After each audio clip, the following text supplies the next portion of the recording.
안녕하세요. 28번째 시간 모의고사 4회를 마무리하는 시간이네요. 분석 작업, 기타 작업 마무리 들어가도록 하겠습니다. 바로 문제로 한번 들어가 보도록 하죠. 분석 작업 1번 문제, 이번에는 어떤 문제 나왔을까요? 다음의 시트에 대해서 다음의 지시사항을 처리하십시오. 지역별로 메달학계, 금메달, 은메달, 동메달의 메달학계의 합계와 요거의 최대값을 계산하는 부분합을 작성하십시오. 부분합 문제네요. 그렇죠? 정렬 후 원하는 통계값을 얻어라. 그래서 부분합 문제 나오게 되면 무조건 이거죠. 오랜만에 나오네요. 부분합. 문제에서 제시된 정렬 작업을 실행해라. 얘가 무조건 1번. 그래서 뭐 같고요? 지역에 대해서 무슨 차순 정렬해라? 오름 차순 정렬하십시오. 1번입니다. 2번 블록을 유지한 상태에서 데이터에서 부분합 들어갑니다. 그룹할 항목은 지금 이 문제에서는 뭐 갖고 정렬했으니까 지역 갖고 정렬했으니까 당연히 지역이 되겠고, 그렇죠? 사용할 함수는 먼저 지역별로 매달 합계의 무엇? 합계. 여러분들 요게 사용할 함수예요. 그런 다음에 여기에서 최대값. 합계와 최대값이 사용할 함수가 되는 거죠. 그리고 제일 처음에 사용할 함수는 최대값, 합계죠. 참 합계. 합계. 그런 다음에 계산 항목이 뭐예요? 그게 매달 합계예요. 첫 번째는 제 얘기 맞죠? 이 녀석 몇 번 한다고요? 두 번째 한다고요. 두 번째 할 때도 똑같이 정렬 기준은 지역. 그런 다음에 사용할 함수는 최대값. 나타낼 항목은 금메달, 은메달, 동메달. 됐죠? 두 번째 할 때 뭐 풀자고요? 새로운 값으로 대치 풀자고요. 그렇죠? 끝! 뭐 부분합 나오면 이제 뭐 10점 정도야. 내가 조금 편하게 받는다. 이렇게 생각하시면 되죠. 자, 지금 두 번째 삼각형 한번 볼까요? 합계와 최대값은 표시되는 순서와 상관이 없습니다. 그렇죠? 그럼 여러분들 뭐부터 해도 되고, 금메달, 은메달, 동메달의 최대값부터 구해도 되고, 아니면 요거의 메달 합계부터 구해도 되고, 어떤 것부터 해도 된다고 해도 상관이 없다는 얘기죠. 근데 그냥 여러분들 그냥 문제에서 이렇게 나오게 되면 문제에서 앞에 거부터 그냥 구해 나가서 작업하시는 게 편하세요. 대부분 이런 문제도 주지만 반드시 합계와 최대값 순서로 나타나야 됩니다. 라는 거. 그런 것들이 이 순서에 맞춰갖고 문제가 대부분 나오게 돼요. 그래갖고 문제 보셨을 때 항상 이렇게 어떤 것부터 구하라라는 요령적인 측면이 문제에서 제시가 된다면 여러분들 그거 꼭 확인하시고 문제 풀어주셨으면 좋겠습니다. 자, 어려운 건 없었었네요. 이 부분합 나오면 저도 이제 강의를 하면서 부분합 이런 거 나오거나 데이터표, 뭐 통합, 그런 다음에 목표값 찾기 뭐 이런 거 나오면은 좀 편해요. 네, 당연히 편할 수밖에. 그쵸? 네, 하는 방법이 간단하니까. 자, 시작해 보도록 하겠습니다. 문제풀이 한번 나가시면 되시겠죠? 교재 문제풀이로 들어옵니다. 자, 모의고사 4회고요. 분석 작업 1입니다. 방금 문제는 말씀드렸기 때문에 여러분들 저하고 같이 그냥 바로 답내 보도록 할까요? 화면이 조금 넘어갈 것 같으니까 이렇게 한번 해보죠. 먼저 부분합 뭐부터 한다고요, 여러분들? 그렇죠. 부분합부터 생각하지 마세요. 부분합 나오게 되면 데이터 들어가서 뭐부터? 정렬 들어간 다음에 기준은 아까 뭘로? 지역별로. 문제에서 지역별로 무슨 차순? 오름 차순. 혹시나 내림 차순 해더라도 여러분들 내림 차순 내려갖고 할 수 있겠죠? 그러니까 이런 차순 같은 것들은 어렵지 않다라는 거 확인 눌러줘 갖고 보시는 것처럼 아메리카, 아시아, 아프리카, 유럽 이런 식으로 된 상태에서 블럭 풀어라 말아라. 물론 블럭 풀어도 됩니다. 이런 자료에서는. 근데 이제 블럭이 유지가 됐으면 여러분들 블럭 유지하는 방법도 그냥 좋다라는 거. 당연히 뭘로 들어갑니까? 당연히 부분합으로 들어가야 되는 거죠. 자, 그럼 부분합 한번 들어가 보도록 하겠습니다. 개요에 들어가면 부분합 찾으셨을 거예요. 어렵지 않으니까. 자, 부분합 들어가서 이제 부분합이 나타나게 되면 세 가지를 결정하셔라. 그룹할 항목은 아까 정렬 기준. 지역에 대해서 정렬했으니까 지역이 맞으니까 손댈 이유는 없어요. 예를 들면 뭐 국가명으로 하라 했으면 국가명 갖고 바꿔주셔야 되겠지만 지금은 당연히 지역이죠. 사용할 함수는 자, 먼저 뭐부터 할까요? 지역별로 매달 합계의 합계. 그러니까 난 합계를 구할 거예요. 먼저 뭐? 매달 합계의 합계. 그렇죠? 자, 사용할 함수 합계고 나타낼 항목은 매달 합계인 거 맞나요? 딴 거 체크가 돼 있는지 안 돼 있는지 한번 보시고, 그럼 이렇게 됐으면 요거는 1차적으로 통과. 첫 번째 거는 통과. 그렇죠? 자, 요거 유지합니까? 안 합니까? 유지한 상태에서 한 번 더 하러 들어가면 되겠죠? 또 다시 부분합. 지역별로 요번엔 뭐 구할 거죠? 우리가 최대값 맞나요? 그러면 내가 알고 싶은 건 최대. 그렇죠? 그러면 나타낼 항목은 금메달, 은메달, 동메달. 체크 꼭 풀어주세요. 내가 필요한 것만 이렇게 체크가 돼 있어야 돼요. 내가 알고 싶은 부분합으로 계산할 항목으로 알고 싶은 것만 이렇게 체크가 돼야 되겠고, 요거 몇 번째 하는 거죠? 그렇죠. 두 번째 하는 거죠? 뭐 풀어요? 새로운 값으로 대치 풀어요. 아유, 뭐 이제 이 정도까지는 여러분들 자동적으로도 이해가 되실 겁니다. 그래서 보셨을 때 이렇게 깔끔하게. 그래서 순서는 상관이 없다고 그랬으니까 이 상태가 답이 되는 거겠네요.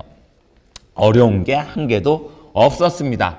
할만하시죠? 예, 부분합 고맙다. 10점 잘 받았다. 이렇게 생각하시면 됩니다. 자, 그러면 다시 화면으로 돌아오시고 깔끔하게 부분합 정도야 쉽다라고 생각하시면 되시죠. 자, 분석 작업 2 한번 볼까요? 이번에는 뭐가 나왔을까요? 무슨 기능이요? 데이터표 기능이요. 아이고, 요것도 쉽겠구나. 일단 작업 순서도 간단하잖아요. 그렇죠? 데이터표 기능은 최대 몇 가지? 최대 2가지. 나중에 그런 문제 소개시켜 드릴 겁니다. 요 문제는 지금 2가지 변화값에 대한 거지만 1가지 변화값에 대해서도 계산하십시오라는 문제가 나올 수 있어요.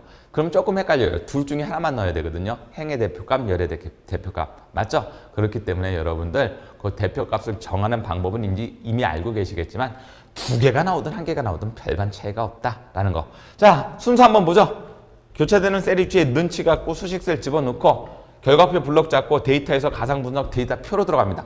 이건 복잡할 것도 없어요. 그렇죠? 결과표 블록 잡는 거라는 걸 입력하시면 되시고 행 입력셀과 열 입력셀의 대표적인 값을 넣어주시면 돼요. 문제에서 그럼 한번 읽어볼까요? 뭐가 뭐에 해당하는 거지? 일단 월 납입액을 계산한 것이다. 그렇죠? 월 납입액 B7이 뭐가 되겠어요?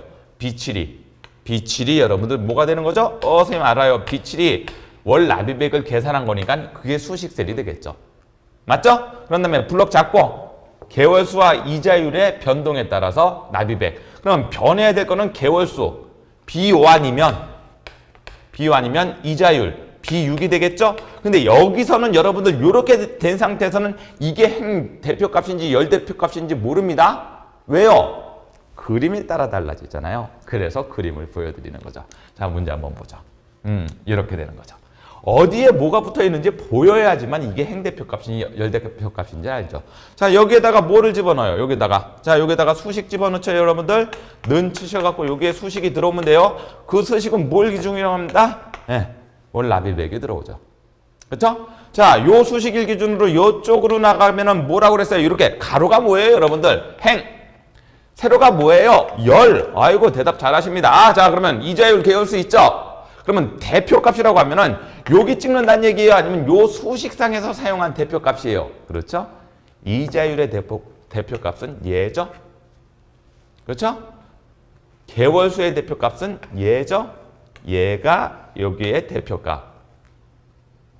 얘가 여기에 대표값. 그래서 행 입력셀과 열 입력셀의 대표값은 어디? 정해져 있네요. 그렇죠?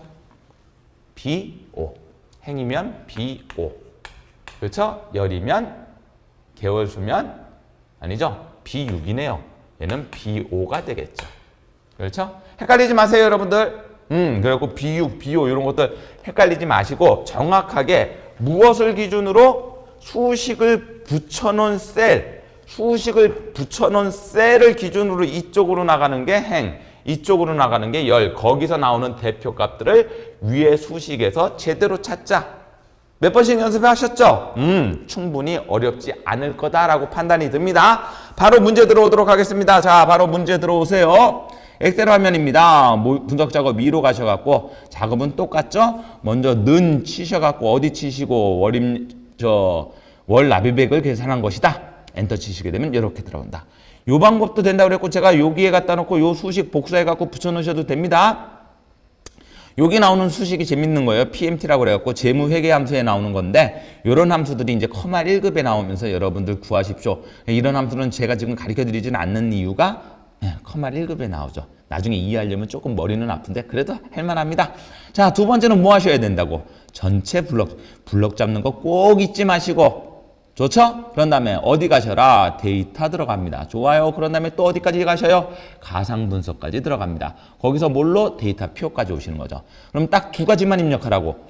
요길 기점으로 이렇게 가면 이자율이죠? 그러면 이자율의 대표값은 어디가 되는 거고? B6이 되겠고요. 그렇죠?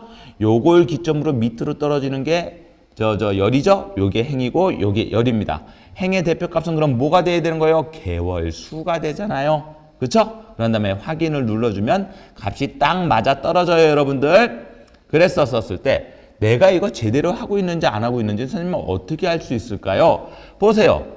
12개월 6%, 12개월 6%, 이 값이 하고 똑같아야 돼요. 기본적으로. 그렇죠? 그런 다음에 7%, 8% 들어갔었을 때 값들의 변동값을 가만히 생각해 보시면 당연히 값들의 변동값에 따라서 이자가 높아지니까 내는 금액은 더 커져야 되지 않겠나요? 이런 것들을 판단해 나가면서 아 내가 지금 제대로 해나가고 있습니다 라고 판단하시면 되시겠어요. 아이고 10점짜리 또 고맙네요. 앞에 문제 부분합도 고마웠었고 요 녀석 부분합도 참 부분합 아니죠. 요 녀석 데이터표도 참 고맙게 잘 풀었습니다. 20점 깔끔하죠? 그래서 여러분들 우리 분석 작업은 놓치는 작업이 아니에요. 이런 데서 점수 나가시게 되면은 큰 점수 나가시기 때문에 이런 것들은 무조건 맞추고 넘어간다 이렇게 생각하시면 되시겠어요. 되셨죠? 오케이 넘어옵니다. 자 그래갖고 요번째 두 번째 문제도 깔끔하게 끝났죠. 요제 문제풀이 끝났고요. 그리고 나면 이제 기타 작업 들어가야죠. 뭐 기타 작업이야 누누이 말씀드리지만 매번 나오는 데서 나오는 거고 그 나오는 걸 이용해 갖고 우리는 순서에 맞춰서 근데 오늘 문제가 조금 이때까지 안 다뤄봤다는 얘기가 아니라 요게 나와요. 단추를 이용하십시오. 이때까지 대부분 뭐였었죠? 도형이었죠. 개발도구의 삽입의 양식 컨트롤. 네, 단추를 이용하세요. 문제는 실질적으로 단추하고 도형하고 섞인 문제가 제일 많이 나옵니다. 둘 다 도형으로 나오는 건 잘 없고요. 이런 식으로. 선생님 그러면 단추면 또다시 한 단계를 더 거쳐야 되지 않나요? 아니요. 똑같아요. 단추 그릴 때도 Alt 눌러서 똑같고 그런 다음에 단추를 그리면 매크로 지정이 바로 떠요. 그래서 얘가 더 편해. 훨씬 더 편합니다. 그렇죠? 직사각형을 그리면 우리 마우스 오른쪽 버튼 눌러갖고 매크로 지정 들어가야 되는 거 맞죠? 그렇죠? 자, 이게 무슨 얘기냐? 일단은 자, 문제부터 분석해 드릴까요? 제일 처음에는 무엇을 계산해요? 네, 영역의 평균 계산하래요. 평균 계산하니까 여러분들 무슨 함수 쓰면 돼요? 에버러지 함수 쓰면 돼요. 자, 됐죠? 에버러지 함수 쓰고 함수 이름은 뭐예요? 평균으로 지정하십시오. 매크로 이름 평균 나왔죠? 그런 다음에 그 속에 뭐라고 쓰라고? 평균이랑 글자 치라고. 똑같네요. 그 대신 뭐에서 뭐로만 바뀐 거야? 도형에서 단추로만 바뀐 거예요. 밑에 것도 강조색 4. 그렇죠? 강조색 4 지정하라는 거 있으니까 강조색 4 지정하시면 되시겠고요. 그런 다음에 직사각형을 동일 시트에 하시고 셀 스타일로 이름 지어라. 얘는 그냥 서식, 얘는 계산, 얘는 서식. 의미는 똑같아. 우리가 늘 했던 거예요. 문제의 유형은 똑같아요. 우리가 늘 했던 거예요. 그런데 우리가 문제를 하게 되면 개발도구에서 매크로 기록 누르는 거 이거 1번인 거는 여러분들 이제 너무 잘 아실 거고 그런 다음에 문제에서 명시된 이름 정확하게 적어 놓은 다음에 아까 평균 그런 다음에 뭐였죠? 셀 스타일 그런 다음에 문제시대로 해결해 그런 다음에 기록 중진 누르는 것까지는 늘 하잖아요. 그리고 난 다음에 개체를 그려요. 개체 그리기 할 때 여러분들 뭐 누른다고? Alt 누른다고 이거까지는 기억이 나잖아요. 늘 했던 거니까. 근데 그리기 개체가 아니라 이번엔 뭐라고요? 단추라고요. 개발도구의 단추. 이때는 마우스 오른쪽 매크로 지정이 여기에 포함되어 있어요. 단추를 그리고 손을 띄는 순간 매크로 연결해 주세요가 자동적으로 나와. 얘가 더 편하다는 얘기예요. 그래서 이해되셨죠? 그래서 단추는 똑같은 도형하고 단추가 두 개가 있는데 그 도형에서는 마우스 오른쪽을 통해서 매크로 지정을 해준 다음에 매크로를 연결시켜 주시고 개발도구의 단추는 지가 알아서 매크로랑 연결할 테니 매크로 항목을 보여줄게요. 이렇게 뜹니다. 그리고 얘는 자동이 돼요. 자동이 돼요. 그리고 난 다음에 개체 이름하는 건 똑같거든요. 마우스 오른쪽 텍스트 편집. 이거는 변함이 없어.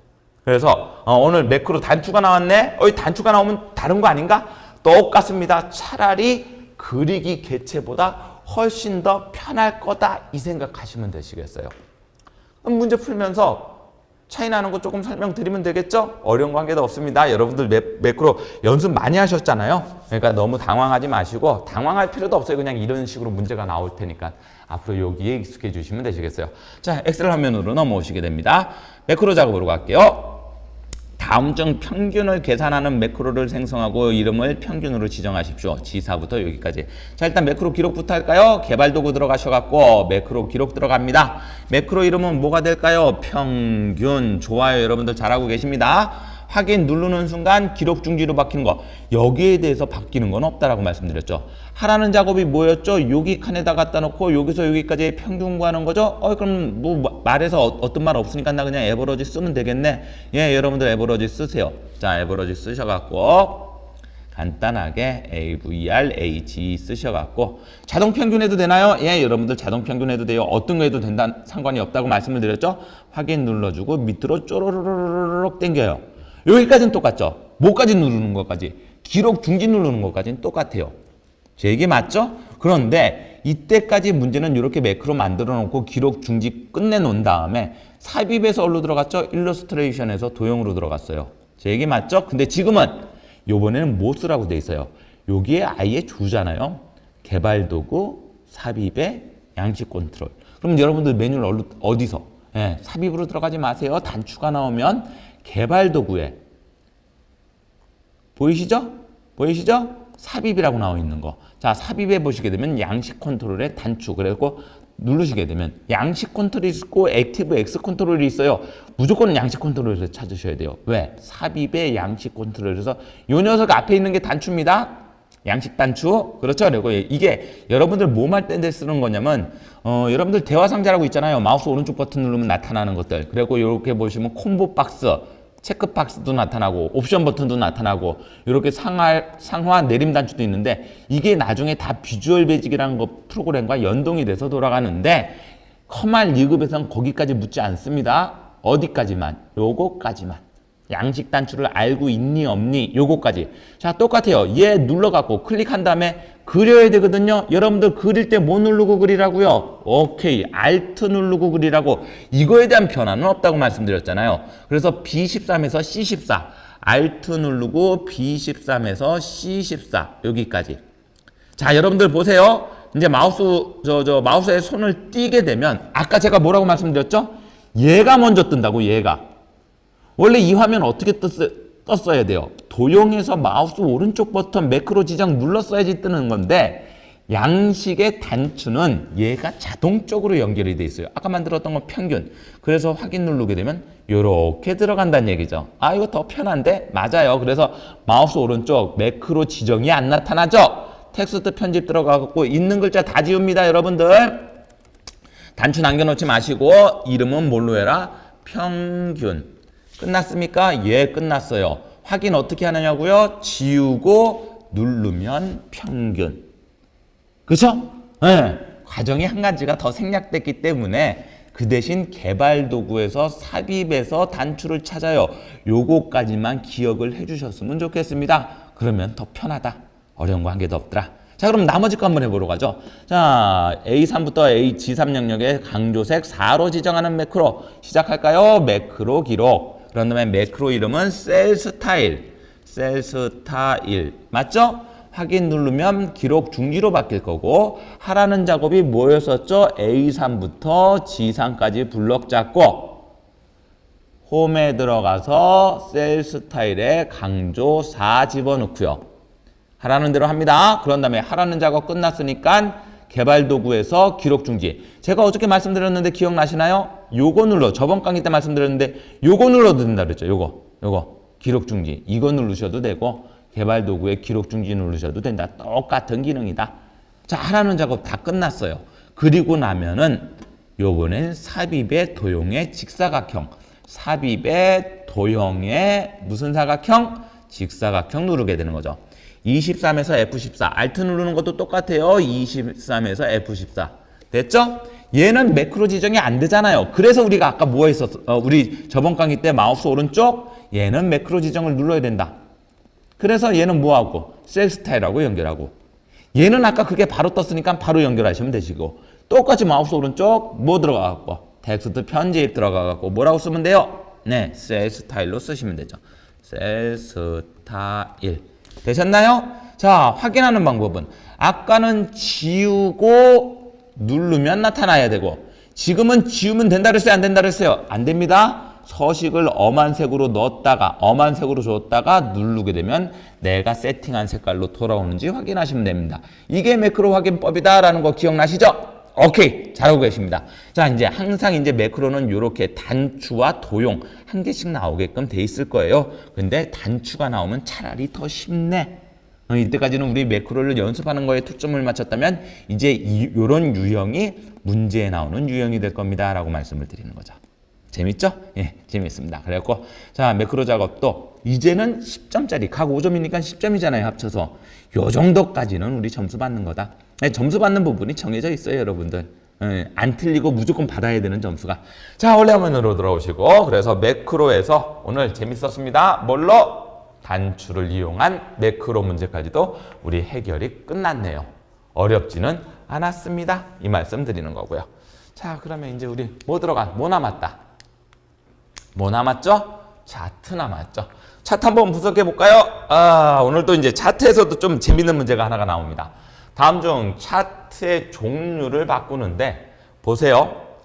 이때까지 있으면 차트 종류 바꾸는 문제 나왔잖아요. 맞아요. 근데 이때는 차트 종류가 전체로 바뀌었죠. 오케이? 이번에는 생산량 계열의 차트만 바뀌어요. 그냥 보시게 되면 얘는 막대가 되고 얘는 뭐가 돼요? 선이 되는 거죠. 그래서 여기 보시게 되면 표식이 있는 꺾은 선형. 그리고 난 다음에 또 뭐가 나온다? 보조축이 나와요. 일반적으로 여러분들 차트 이렇게 가는 게 맞죠? 그래서 여기를 우리가 뭐라고 그래요? 주축이라고 불러요. 근데 보조축은 여기 하나 더 세우는 거. 이게 뭐가 되는 거라고요? 보조축이 됩니다. 얘는 어디서 세팅합니까? 차트 종류 바꿀 때 세팅합니다. 어디서 세팅한다고요? 차트 종류를 바꿀 때 세팅합니다. 그럼 차트 종류 바꾸는 방법이 있겠죠? 제가 조금 있다가 편한 방법도 있고 뭐 헷갈리시면 무조건 이 방법 쓰세요라고 말씀을 드릴 텐데 차트 종류 바꾸는 거 조금 이따 한번 자세하게 한번 보시고 나머지 문제 보죠.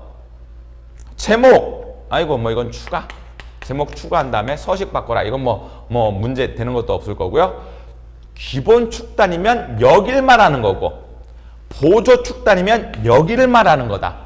이제 축이라는 개념이 두 개가 생기니까 이 두 개에 대한 축 개념을 이해하시고 그래서 요거 50만, 요거 400 그래갖고 헷갈리지 마셔라. 나중에 여러분들 이거 필기 때 제가 이런 말씀을 드렸어요. 필기 과정에서 이렇게 보조축을 세우는 이유는 여기하고 여기가 단위값이 너무 차이가 나갖고 한 개의 차트를 그리게 되면 만약에 요 값이 그냥 차트를 그리게 되면 바닥에 깔려요. 이렇게. 그렇기 때문에 요것만 뽑아서 축을 너는 요쪽을 보고 니들은 요쪽을 봐라. 이런 식으로 만드는 게 이중축 혼합 차트입니다. 그래서 얘를 우리가 이중축 혼합 차트, 이중축에다가 차트 종류가 바뀌니까 혼합 차트 이렇게 부르게 된다는 얘기죠. 예, 이런 것도 그래서 거기서 배웠던 거니까 축 바꾸는 건 어렵지 않을 거고요. 법례, 얘가 법례죠. 아래쪽으로 보라고. 법례 글자체도 바꿀 수 있다 없다? 있어요. 그냥 홈탭 가시면 돼요. 법례 선택하시고. 그리고 마지막으로 차트의 영역을 둥근 모서리. 여기까지는 이해가 돼. 너비는 얼마? 3. 얘도 그러면 차트 영역에 대해서 테두리에 가면 다 조건이 있을 거다 없을 거다? 있을 거다. 예, 어렵지 않은 문제인데 이런 것들이 이제 문제에서 종종 출제가 되니까 이런 것들을 해결하실 수 있는 능력 그리고 주축과 보조축 그런 다음에 차트에 대한 기본 명칭을 이해하셨으면 이 문제도 어려운 문제가 아니었다. 1번 할 때만 조금 주의 깊게 보시고요. 나머지 거는 우리가 늘상 하던 문제대로 나가시는 거니까 어렵지 않습니다.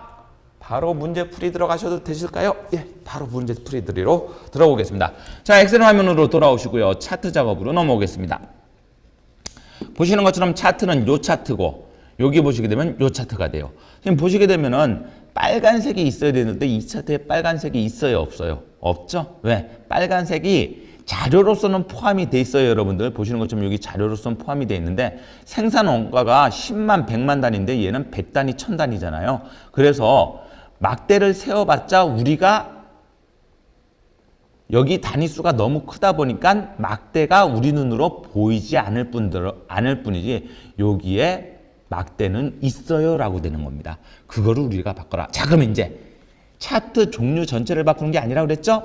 특정 계열만 차트의 종류를 바꾸는 겁니다. 선생님, 저 이거 어떻게 할까요? 잘 보십시오. 얘는 범례 갖고 하면 편합니다. 뭐 갖고 하면 편하다고요? 범례 갖고요. 범례를 누르면 이렇게 두 가지가 선택이 돼요. 제 얘기 맞죠? 기본적으로 그래요.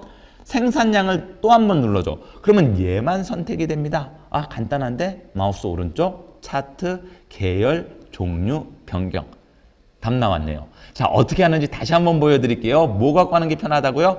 원래 이렇게 막대가 세워져 있으면 요거 누르고 마우스 오른쪽 버튼 눌러도 이렇게 차트 계열 종류 변경이라는 게 떠요. 근데 우리가 생산량이 요렇게 어느 정도라도 조금 뽑아져 나와져 있으면 그거 누르고 작업을 할 텐데, 근데 너무 바닥에 붙어 있어갖고 아예 누를 수가 없어. 그럴 때는 여러분들 당황하지 마시고 먼저 범례를 선택하게 되면 이렇게 범례 틀이 잡히고 그 중에서 나는 뭐 갖고 작업할 거다? 생산량 갖고 작업할 거다. 생산량 한 번을 더 눌러주세요. 그러면 범례가 빠지면서 생산량 계열만 이렇게 선택이 돼요.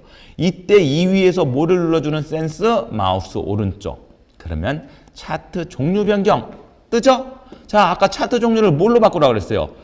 표식이 있는 꺾은 선형. 그러면 뭘로 가셔야 돼? 꺾은 선형으로 가셔야죠. 표식이 있는 꺾은 선형, 마우스 찾아보시면 얘네요. 얘도 다 표식이 있는데 얘는 누적이고 얘는 100% 누적이에요. 그래서 얘로 눌러주시고. 되셨죠? 아이고, 죄송합니다. 다시. 자, 마우스 오른쪽 데이터 종류 변경해서 어디서 작업하셔야 된다고요? 죄송합니다. 여기입니다. 여기 혼합이잖아요. 요거는 가게 되면 다 바꾼다는 얘기고 혼합 가셔갖고 제가 말씀을 잘못 드렸어요. 표식이 있는 꺾은 선형 여기서 찾습니다. 헷갈리지 마세요. 자, 그러면 아까 말씀드렸죠. 표식이 있는 꺾은 선형으로 바뀌게 되면 차트의 자료값은 있는데 바닥에 붙어서 기어다닌다고. 그래서 문제에서 뭐를 주라고요? 보조축을 주라고요. 이렇게. 그러니까 이런 모양이 만들어집니다. 감 잡으셨나요? 자, 처음부터 다시 한번 해보죠. 어떻게 이제 한 세트로 합니다. 먼저 여기가 조금이라도 튀어나와 있으면 그거 잡고 마우스 오른쪽 버튼 누르셔도 되는데 귀찮으시면 그냥 이 방법으로 우리 통일하자고요. 범례를 눌러 생산량을 바꾸라고 했으니까 생산량을 한번 더 눌러 마우스 오른쪽 버튼 계열 차트 종류 변경. 그래서 이렇게 혼합이 나오는데 생산 원가는 바꾸란 말이 없었으니까 생산량의 종류를 눌러서 표식이 있는 꺾은 선형 눌러주시고 문제에서 보조축 하란 말이 없으면 그냥 놔두시지만 보조축 하란 말이 있으면 보조축에도 체크를 해주신다. 그리고 난 다음에 확인 누르게 되면 보시는 것처럼 이렇게 차트 모양이 바뀌어 나갑니다. 이해되시겠죠? 네, 그렇습니다. 자, 차트 모양이 바뀌어 나가고 요게 제가 보니까 요 답이 조금 잘못 나온 것 같네요. 여러분들 차트 모양은 요게 맞습니다. 위에 자료일 때는 여러분들 문제만 보시자고요. 오케이? 예, 좋아요. 자, 그리고 난 상태에서 차트 모양이 바뀌어 나간 게 아니라 그렇죠. 여기가 지금 조금 모양이 그런데 요 녀석은 문제를 풀어가는 과정에만 조금 집중을 해주셨으면 좋겠습니다. 자, 그런 다음에 차트 제목을 그림과 같이 입력하고 그럼 차트 제목 추가하셔야 되겠죠? 더하기 버튼. 차트 제목 맞죠? 차트 제목은 차트 위로 가잖아요. 오케이. 그런 다음에 커서 갖다 놓고 지워요. 그러면 한솔전자 제품 생산 현황 되셨죠? 그런 다음에 테두리 누르라고 그랬어요. 글자체 바꿀 땐 아예 블럭을 잡으시든가 테두리를 누르시든가 둘 중에 하나 결정하세요. 그런 다음에 도듬체 18. 아이고, 도듬체 바꾸는 거야. 뭐 홈에 가면 무조건 다 있죠? 그렇죠? 이렇게 나오게 되면 이제 이렇게 차트 같은 거 여러분들 하시다 보시면요. 도듬체가 안 보일 때가 있어. 예, 그러면 여러분들 여기다가 뭐라고 치라고? 채. 그냥 치시는 것도 나쁘지 않습니다라고 말씀을 드렸어요. 도듬체 맞죠? 자, 그런 다음에 엔터. 되셨네요. 그리고 난 다음에 크기 18은 맞고 스타일은 굵게 눌러져 있으니까 굵게가 된 거죠. 굵게라고 해갖고 다시 한번 빼면 안 된다고 그랬어요. 눌러져 있는 상태인지 아닌지 항상 확인하고 문제 적용하십시오라고 말씀드렸고, 자, 이제 기본 세로축 단위를 50만 여기죠. 더블 클릭. 그렇죠? 기본 단위를 5, 하나, 둘, 셋, 넷, 다섯. 엔터. 되셨죠? 그런 다음에 보조축은 어디예요? 여기가 되는 거죠. 더블 클릭. 얘는 200에서 얼마로? 400에서 400으로 바꿔주시면 되죠. 엔터 눌러주시게 되면 보시는 것처럼 200과 400. 됐죠? 네, 좋습니다. 그래갖고 이렇게 내시면 되시겠고, 근데 범례는 어느 쪽으로 배치하고 오른쪽에 있어갖고 이렇게 글자가 사선으로 나오니까 아래로 가자. 자, 범례 더블 클릭. 그래서 아래쪽 됐나요? 그리고 난 다음에 굴림체 12. 얘 역시도 홈에 가셔갖고 굴림체. 자, 굴림체. 찾기가 귀찮으시면 뭐 하시라고? 굴림체. 정확하게 치세요. 그러면 굴림체 정확하게 찾아주니까 그다음에 크기는 얼마? 12로 합니다. 문제 사라는 대로 그대로. 그렇죠? 그리고 범례도 우리가 완성을 해놨고 맨 마지막에 뭐가 있어요? 차트 영역의 테두리 스타일은 너비 3으로 해주시겠습니까? 아, 여기 보시면 붉은 선 나오는 거 보이시죠? 그다음에 또 무슨 모서리? 둥근 모서리. 그러면 여러분들 차트 영역이 어디라고 그랬어요? 여기 갖다 놓으시면 차트 영역. 여기는 무슨 영역? 그림 영역. 요 정도는 구분하셔라. 그래서 차트 영역에 갖다 놓고 뭐 하셔라? 더블 클릭. 됐나요? 그렇죠? 더블 클릭. 그러면은 먼저 이 녀석은 꾸미러 가셔야 되잖아요. 맞죠? 그러셨을 때 여기입니다. 페인트 통이 여러분들 꾸미는 거하고 무조건 관련이 있는 거예요. 혹시나 딴 데가 눌러져 있더라도 이렇게 페인트 통으로 오실 수 있으셔야 돼요. 그 상태에서 우리는 뭘로 하는 거라고요? 테두리잖아요. 그러면 채우기는 놔두고 테두리를 눌러보세요. 옵션이 뜨죠? 너비를 얼마로 하라고? 3으로요. 그렇죠? 눌러갖고 3. 됐죠? 지우고 3이라고 그냥 치셔도 돼요. 그리고 난 다음에 우리가 늘 하던 것 중에 하나. 맨 밑에 내리면 뭐가 있죠, 여러분들? 둥근 모서리가 있죠. 그래서 둥근 모서리 체크해 주시는 순간 여기가 조금 회색으로 진해진 거. 그래서 여기도 회색으로 진해진 거 느껴지실 겁니다. 그래서 누르시게 되면 아하, 끝났구나. 차트가. 되셨죠? 어려운 거 없다. 요번에 뭐만 1번 문제만 해결을 잘 보셨으면 되셨을 거예요. 그리고 지금 요 문제는 제가 볼 때 지금 차트가 여기 우리 자료를 입력하는 과정 속에서 일자가 빠져 있는 것 같아. 일자는 아닌가? 한 1000, 요 정도 하게 되면 한 1300 정도 하면 됐었을 것 같은데 모양이 이렇게 보통 이런 식으로 되게 되는 거죠. 이렇게 되는 건데 하여튼 요거는 여러분들 책에서 우리가 인쇄할 때 제가 이제 문제를 조금 자료 입력을 잘못했다 이렇게 보시면 되시겠고 오늘은 요 자료 모양에 초점 맞추시지 마시고 요 문제를 해결 보는 거에 초점을 맞춰 주셨으면 깔끔하게 해결이 됐습니다 라는 거. 어렵지 않으셨죠? 잘하셨습니다. 이렇게 하셔갖고 우리가 완성시켜 놨습니다 라는 거. 그렇죠? 도둠체.